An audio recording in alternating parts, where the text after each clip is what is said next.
Okay, so now we're going to go on to page 2 of the bladder health handout. I'm going to share my screen of that handout. So that's page 1. Page 2 is how diet can affect your bladder. These are foods and fluids that can irritate your bladder. Pretty much anything that's not water uh, is irritating. I mean, anything with food coloring, chocolate, tea, coffee, vinegar, caffeinated beverages, carbonated beverages.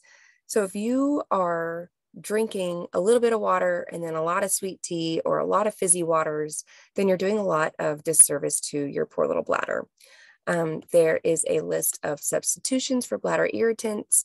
Personally, I haven't tried them. I don't know. I'm just going to get my pelvic floor strong enough so that way I can have my diuretics is my plan and maybe your plan too.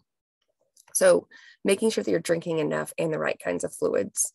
While a decrease in fluid intake does result in a decrease in volume of urine, but the smaller amount of urine may cause it to be more highly concentrated.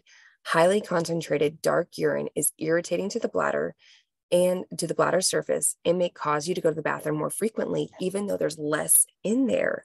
It can also encourage the growth of bacteria and infections that can lead to incontinence. So imagine that you're coughing, laughing, sneezing, and leaking, and you're sick of it. So then you're just not going to drink anything.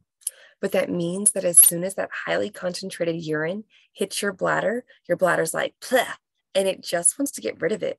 And so it doesn't matter. So then you just start dribbling for no reason. But it's because that urine is so dark that it just makes the bladder just kick it out. So something to consider as you're drinking your diuretics or not drinking your diuretics, that drinking water is the best thing. And drinking those 6 to 8 glasses of water is going to be in your best interest. There are anatomical reasons for someone to have their water limited, and that is something to be discussed with your physician.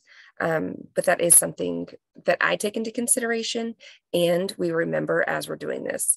So this is a really generic approach, but whenever I meet someone, I make sure that it's really specific to them. So I hope that that is helpful. And remember, you are fearfully and wonderfully made.